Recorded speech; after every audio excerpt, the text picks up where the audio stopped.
नमस्कार, स्वागत आपका। मैं आपके साथ अनुराग सिंह। 91 दिन का सीज फायर और पश्चिम एशिया एक बार फिर से धमाकों से दहल उठा। 8 जुलाई को ईरान और अमेरिका के बीच सीज फायर आधिकारिक रूप से टूट चुका है। इसके बाद से फारस की खाड़ी में बारूद की बरसात लगातार जारी। जंग का सेंटर एक बार फिर से हॉर्मुज स्ट्रेट ही है। बीती रात अमेरिकी सेंट्रल कमांड की ओर से दक्षिणी ईरान पर ताबड़तोड़ बम बरसाए गए। इसके बाद ईरान ने पलटवार करने में थोड़ी भी देर नहीं की। आपको 5 तस्वीरों के जरिए इस वक्त मिडिल ईस्ट में क्या चल रहा है उस पर अपडेट देते हैं। ईरान के कई ठिकानों पर अमेरिका ने ताबड़तोड़ बम बरसाए, जिसके बाद ईरान की ओर से गल्फ देशों में बने अमेरिकी बेसिस को निशाना बनाया गया। दोनों ही तरफ से मिसाइलें और ड्रोन्स आसमान में मंडराते हुए नजर आ रहे हैं।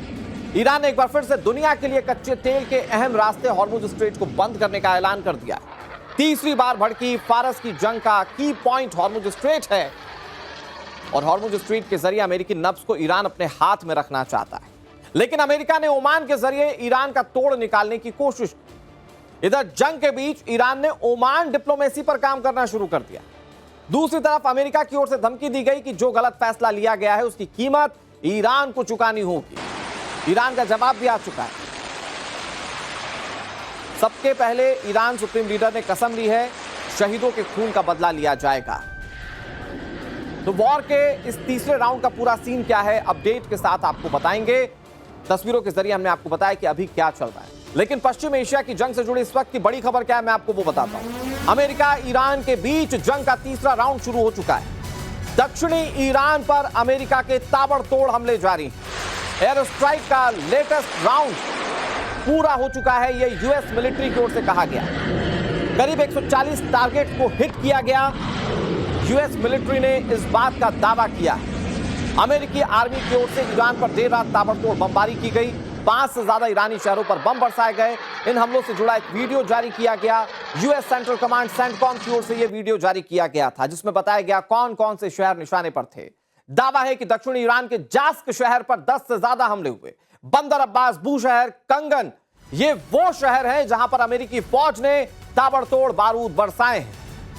ये आपको थर्मल तस्वीरें दिखा रहे हैं, जिसमें आप ये देख पा रहे हैं कि कैसे अलग अलग जगहों पर ये बम बरसाए गए हैं। लेकिन कई शहर ईरान के लिए बहुत महत्वपूर्ण है रणनीतिक लिहाज से, और उन पर हमला करते हुए सीधे एक बहुत बड़ी चुनौती अमेरिका ने ईरान को दी।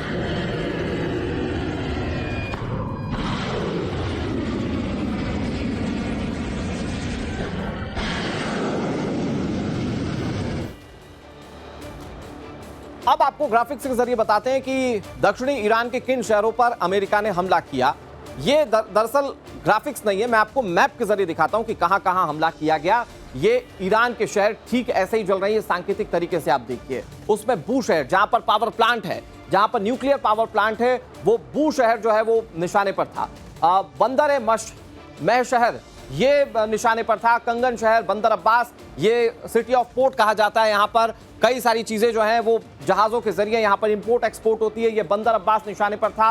और इसके अलावा जास्क शहर, ज्यादातर यहाँ पर वो शहर हैं जो ईरान के समुद्री इलाकों से लगते हैं और यहाँ से ठीक ठाक इंपोर्ट और एक्सपोर्ट का बिजनेस ईरान चलाता आया है।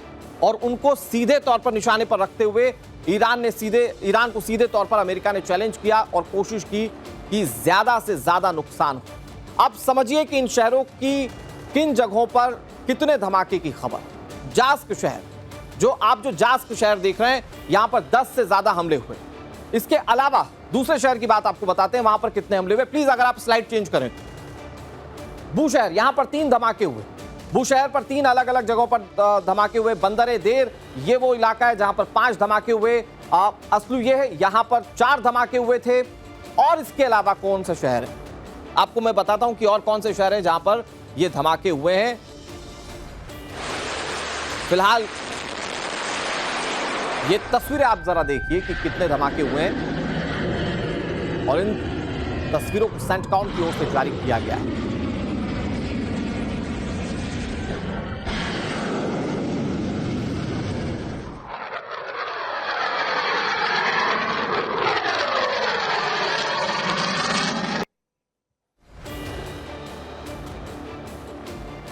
बड़ी बात यह कि अमेरिका ने ईरान पर हमले किए तो ईरान की ओर से अमेरिका को करारा जवाब दिया गया। जंग से जुड़ी खबर क्या है मैं आपको बताता हूं। अमेरिका के हमलों का जवाब ईरान ने दिया। Bahrain, Kuwait, Jordan, Qatar, Oman, यहां पर हमला किया गया। जो गल्फ देशों में दरअसल अमेरिका के बेस बनाए गए थे उनको निशाने पर रखा गया। और इससे पहले जब ईरान और अमेरिका में खुलकर वॉर चल रही थी तब भी ईरान ने यही किया था। यूएई ने भी ईरानी हमलों को रोकने का दावा किया है। जहां जहां अमेरिका के बेस हैं वहां वहां पर ताबड़तोड़ मिसाइलें बरसाई गई, हमले किए गए।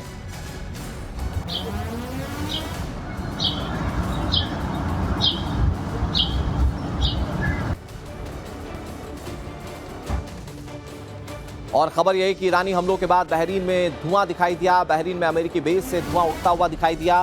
बहरीन सरकार की ओर से हमलों की पुष्टि हुई है। हमलों के बीच लोगों से बंकर में जाने की अपील की जा रही।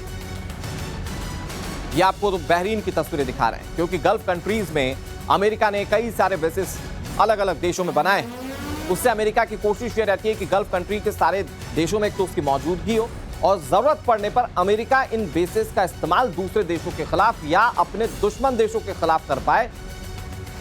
इसलिए ये सारे बेसिस अमेरिका ने गल्फ कंट्रीज में बनाए थे और अब एक एक करके ईरान इन बेसिस को टारगेट कर रहा है। और यह अमेरिका के लिए एक बहुत बड़ी चोट के रूप में देखा जा रहा है, क्योंकि सीधे अमेरिका तक हमला करना ईरान के बस की बात नहीं है। इधर अमेरिका और ईरान के बीच 17 जून को एक औपचारिक युद्ध विराम लागू हुआ, लेकिन इस युद्ध विराम के लागू होने के महज 21 दिन बाद ही ये टूट गया। लेकिन क्यों? आखिर क्या वजह रही कि पश्चिम एशिया में एक बार फिर से जंग भड़क गई? मैं आपको ये समझाने की कोशिश करता हूं। वजह नंबर 1, जो सबसे बड़ी वजह है, हॉर्मुज़ पर दावा। समुद्री रास्ते पर ईरान का पूरा वर्चस्व ईरान चाहता था।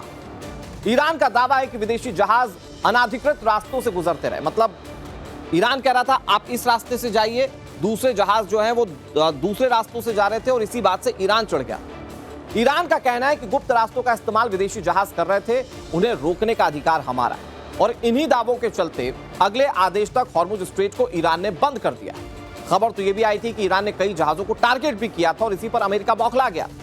हॉर्मुज़ को अमेरिका अंतर्राष्ट्रीय रूट बताता आया है। अमेरिका कहता है आपका नहीं है ये। उसने ईरान से जहाजों पर सार्वजनिक सुरक्षा की गारंटी मांगी थी कि आपके सामने से जब जहाज निकले तो आप उसकी सुरक्षा की गारंटी देंगे।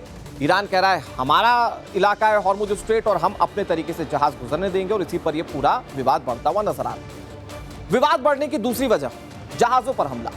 हॉर्मुज़ में ईरानी रूट्स का पालन नहीं करने वाले जहाजों पर सीज फायर के बावजूद IRGC ने हमला किया था। हॉर्मुज़ से गुजरने वाले 3 जहाजों पर ईरानी फौज की ओर से हमला किया गया। हाल ही में GFS गैलेक्सी जहाज पर हमला हुआ था।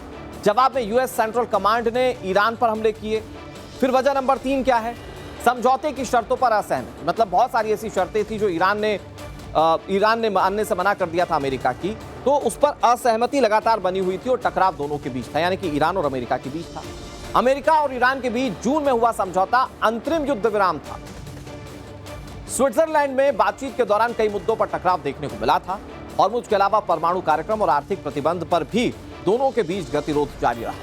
अमेरिका की मांग थी कि ईरान परमाणु कार्यक्रम को पूरी तरह से बंद कर दे। अमेरिका कह चुका था कि आप अगर परमाणु कार्यक्रम जारी रखेंगे डील हो ही नहीं सकती। ईरान कह रहा था कि पहले सभी प्रतिबंध हटा दिए जाएं जो अमेरिका ने लगाए थे। विदेशों में फ्रीज की गई ईरानी संपत्ति बहाल की जाए, ये ईरान ने अपने डील में बातों को सामने रखा था। अमेरिका ने स्विट्जरलैंड डील के बीच ईरान पर बैन लागू कर दिया। ईरान पर फिर से तेल निर्यात प्रतिबंध लागू कर दिए गए। अब ईरान का दावा है कि अमेरिका ने समझौते की शर्त को तोड़ दिया। वजह नंबर 4 जिसकी वजह से आज दोनों देश आमने सामने हैं, एक बार फिर से टकराव बढ़ रहा है, तो वजह नंबर 4 यह है कि हत्याओं के बदले का दबाव। मतलब ईरान के अंदर सेंटिमेंट्स ऐसे हैं कि भाई अमेरिका ने इतने लोग मारे तो आम लोग कह रहे हैं कि आप अमेरिका से बदला क्यों नहीं ले रहे। खामनेई समेत कई ईरानी कमांडर्स अमेरिकी हमलों में मारे गए। ईरानी सुप्रीम लीडर के हत्या के बाद अमेरिका से बदला लेने का दबाव लगातार ईरान के अंदर लोग बना रहे थे अपनी आला कमान पर। ईरान का अमेरिका के आगे घुटने नहीं टेकने का ऐलान हो चुका है। इधर ट्रंप ने काम तमाम करने की सीधी चेतावनी दी। धमकी के बाद ईरान ने अमेरिकी ठिकानों को टारगेट किया है और यही वजह है कि गतिरोध चाहे ईरान हो चाहे अमेरिका हो, दोनों के बीच बना हुआ है। दोनों देशों के बीच युद्ध भड़की हुई है, उसकी 4 वजह तो हमने आपको बताई। अब इससे जुड़ी खबर क्या आ रही है वो जान। ईरान ने कतर में अमेरिकी बेस पर मिसाइलें दागी। बैलिस्टिक मिसाइल से कतर में यूएस बेस पर हमला किया गया। अल उदीद एयर बेस को निशाना बनाया गया है। फाइटर जेट मेंटेनेंस सेंटर को ईरान ने टारगेट बनाया है। बेस के कमांड हेडक्वार्टर को भी निशाना बनाया गया। ईरानी हमलों में 3 लोगों के घायल होने का दावा किया जा रहा है। अमेरिकी बेसिस को निशाना बनाकर एक सीधी चुनौती, एक ललकार अपनी ओर से ईरान अमेरिका को देना चाहता है और ऐसे में लगातार हमले हो रहे हैं। अल उदीद एयरबेस को निशाना बनाया गया। फाइटर जेट मेंटेनेंस सेंटर है ये, जहां पर अमेरिका के फाइटर जेट को मेंटेन किया जाता है, उसका मेंटेनेंस देखा जाता है और उस पर हमले हुए। बताया जा रहा है कि इसमें 3 लोग घायल हो गए। आईआरजीसी एरोस्पेस फोर्स का सरप्राइज हमला भी सामने आया। ओमान के पोर्ट ऑफ दुकम पर यह हमला किया गया। यूएस एयरक्राफ्ट कैरियर पर निशाना बनाया गया। Logistic support centre, refuelling platform target पर थे। आईआरजीसी ने ओमान के दुकम में यूएस नेवी के सप्लाई, लॉजिस्टिक और रिफ्यूलिंग सेंटर पर बैलिस्टिक मिसाइल हमले की ऑफिशियल घोषणा की। यह फैसिलिटी यूएस नेवी के एयरक्राफ्ट कैरियर के लिए मेन लॉजिस्टिक सेंटर माना जाता है। और इस पर कैसे हमले किए गए, इसकी कुछ तस्वीरें इस वक्त टीवी स्क्रीन पर आप देख रहे हैं।